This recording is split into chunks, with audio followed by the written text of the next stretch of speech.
This summer, like so many millions of people, I saw the Barbie movie. Honestly, as I sat in the theater alongside my mother and my daughter and a whole lot of other people wearing, you guessed it, pink, I didn't expect to cry.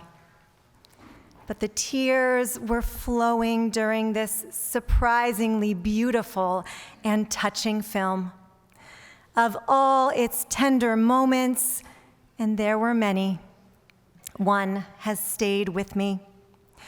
It comes late in the film when Barbie experiences a crisis of confidence for the very first time in her life. Suddenly overcome with feelings of inadequacy and self-loathing, she says, "I'm not smart enough to be interesting. I can't do brain surgery. I've never flown a plane.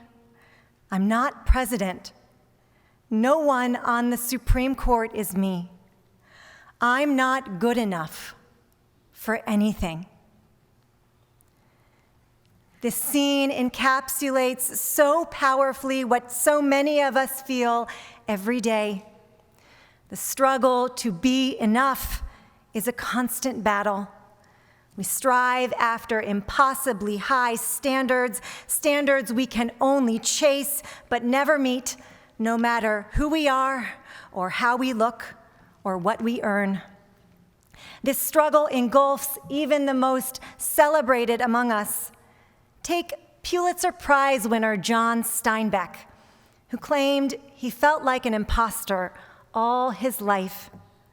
Writing in 1938, at the height of his success, he insisted, "I am not a writer.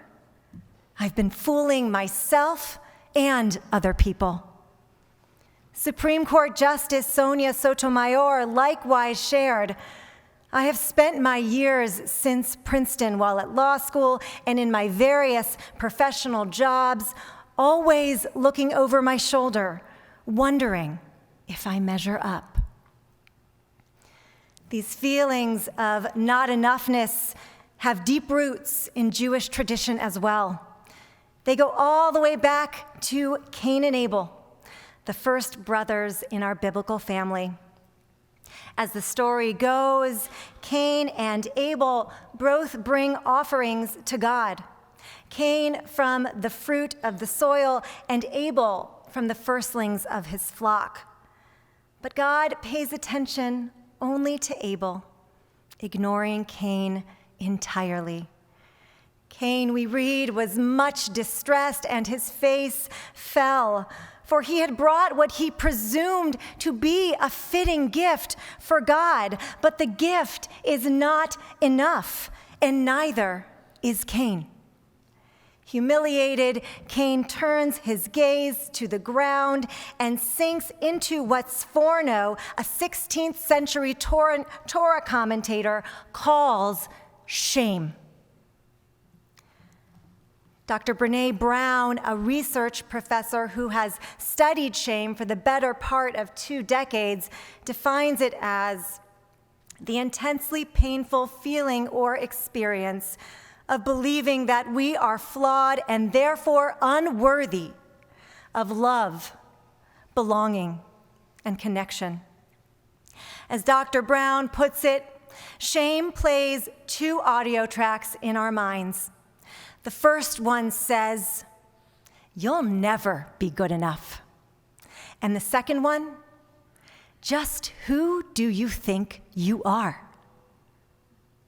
Shame makes us feel powerless and hopeless and small.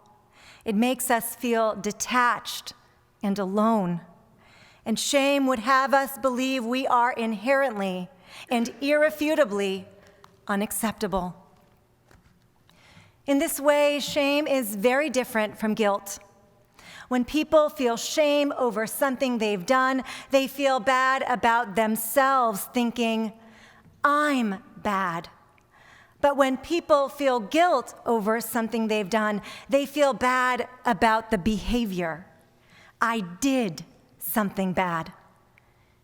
It's important to mention that people who experience guilt are much more likely to apologize or try and repair the damage they've done.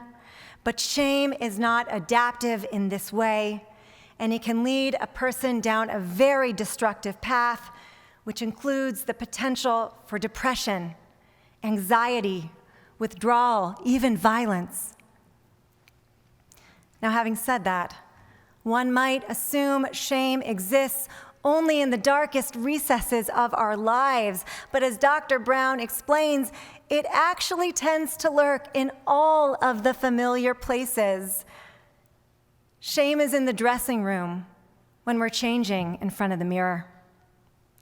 It's at the restaurant when the waiter takes our order. It's in the car after we've screamed at the kids yet again. It's at the work meeting when an idea we've proposed is belittled or dismissed. It's at the gym. It's at the doctor's office. It's on Facebook and Instagram. It's even in our own bedrooms. Wherever we are, shame isn't far away. We've all experienced it. That torrent of heat that washes over us when our faces go red, our hands get sweaty, our breathing gets shallow, and all we want to do is run away. We say things like, "How could I have been so stupid?" Or "Why did I sound so dumb?" Berating ourselves as we replay the experience again and again. We know shame. We've lived it. We've held it. And we've carried it with us. Maybe we felt shame for the way our bodies look. Or maybe for the way we look at other bodies. Maybe we felt shame for having too much money. Or maybe for having too little. Maybe we felt shame for the way we speak to others, or maybe for the way we let others speak to us. Maybe we felt shame for the rage we've unleashed, or maybe for the rage we've suppressed. Maybe we felt shame for the love we've given, or maybe for the love we've denied. Maybe we felt shame for revealing our truest selves, or maybe we felt shame for concealing them. Though we may feel alone in our shame, we most certainly are not. The so-called equalizer of all humanity, shame, is universal. And the capacity to experience it is embedded within all of us, no matter how smart or successful we are, or how well-liked or well-read or well-bred we are. The truth is, no one is immune. Consider a story about Rabbi Eleazar ben Shammua, one of the greatest rabbinic scholars of the 2nd century. Of Eleazar, it is said that his Beit Midrash was so crowded and so popular that 6 students would need to squish into 1 cubit. And so highly regarded was he that his colleagues named him the most excellent of the sages. And yet, even with all his esteem and all his stature, Eleazar still suffered bouts of shame. His struggles are recorded in the Talmud. Once, Rabbi Eleazar went to a certain village, and there the townsfolk said to him, "Recite for us the blessings before the Shema." But Rabbi Eleazar said to them, "I cannot. I am not a wise man." Of course, we know that Rabbi Eleazar is wise. As was just established, he's one of the wisest rabbis of his time. But in this moment, filled as he is with self-doubt and paralyzing insecurity, he truly believes he is neither wise enough nor skilled enough to recite the prayers before the Shema. And so the story continues, with the townsfolk cruelly taunting Eleazar. "Is this Rabbi Eleazar," they say? "Is this the one whom they praise? They call him our master for nothing." Hearing this, Rabbi Eleazar turns pale and runs away to his teacher, Rabbi Akiva. In the wake of this very public and very brutal humiliation, one can almost hear Eleazar saying, "What's wrong with me? Why couldn't I recite those prayers? Maybe I don't deserve to be called rabbi. Maybe I am nothing." Mercifully, Eleazar's story doesn't end there. As soon as Rabbi Akiva sees him, he asks, "Eleazar, why do you look so ill?" Eleazar tells his mentor everything, of the insecurity that overcame him, of the mockery he faced, of the inadequacy he feels. He shares every excruciating detail. The thing about shame is it thrives in silence. But as we learn, shame grows powerless in the presence of words. The very act of naming it is the first step to overcoming it. We even read as much in our Talmud. The question arises, when confronted with emotional pain, what should we do to feel better? One rabbi suggests we banish it from our minds and pretend it never existed. But another vehemently disagrees, saying, in order to combat any kind of emotional pain, we must speak about it. As we know, Rabbi Eleazar does speak about his pain with Rabbi Akiva. It's an act of sheer bravery for a man so unaccustomed to failure and ridicule. But he opens himself up because he doesn't want to dwell in that space all alone, and because he knows if he does, it will consume him. And so Eleazar does share his hurt, and he does speak his shame, and then he goes one step further. He asks for help. Would my master Akiva like to teach me? Eleazar asks. Akiva looks at Eleazar and answers ever so gently, "Yes, it would be my honor." More than anything, Akiva is simply present for Eleazar, receiving him with open arms and then walking with him in his pain. And here, in the warmth of Akiva's embrace, Eleazar's shame begins to diminish. On Yom Kippur, many of us, like Rabbi Eleazar, are grappling with our own feelings of shame. For most, these feelings are held deep inside for no one to see or hear or know. We guard them with our lives because we fear what might happen or what others might think should they discover the depths of shame within us. We'll be found out, proven once and for all that we're not good enough or worthy enough to stand before God.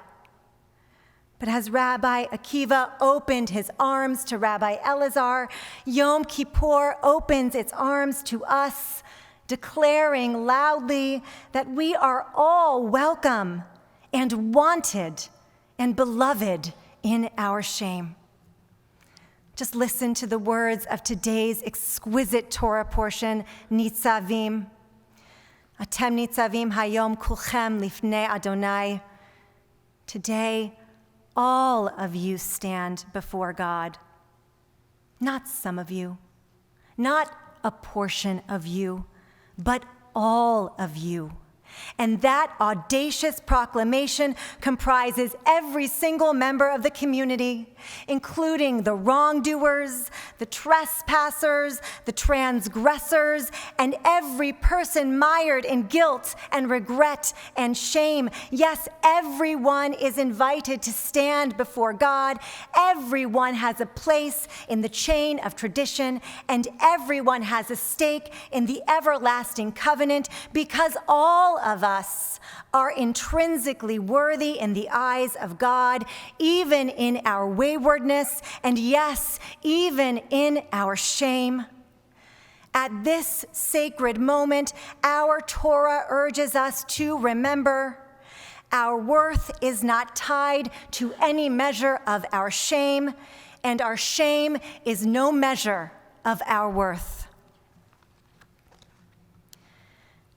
In his book on repentance, Dr. Lewis Newman describes a scene in which individuals share their stories of addiction. He writes, "These are often painful, even wrenching stories of abuse, self-destructive behaviors, deception, despair, and profound shame. After a speaker has shared his story, there's an opportunity for others in the group to respond. One member always offers the same feedback. He says, 'I listened carefully to your story, and I want you to know that nothing in what you shared makes me want to turn away from you.' As we stand here today, having confessed to failures of truth and love and justice, having revealed the ugly, angry, bitter parts of our souls, having shown up in our degradation and our shame, God nonetheless says to us, 'Nothing in what you shared makes me want to turn away from you.' Neither our sins nor our shame will ever repel the presence of God. God is here for us as we are here for each other. Today we come to this place with our souls open, exposed, and raw, forming a shattered collective of searchers and seekers. In this collective, we worship as one. And in raising our voices together, we affirm no one is alone in this moment of vulnerability, and no one is alone in speaking their shame. We do this hard work together, dulling the sharp edges of our shame with every prayer we utter. Grueling as it is, we affirm what Rabbi Al in lieu of blessed memory once wrote: "We are all broken vessels yearning for the light. But broken as we are here to pray words that give voice to our shame and to bear witness as our neighbors do the same." As author Jen Pasteloff shares, when we hear each other, when we refuse to look away, we see ourselves. We see our perfectly imperfect selves in each other, and we understand what a shared world means. On Yom Kippur, this is our purpose, and this is our blessing: to hear and be heard, to see and be seen, and to recognize we are never unaccompanied in our suffering. We are never alone in our shame. As Akiva walked with Eleazar, we walk with each other through the shadows and into the light.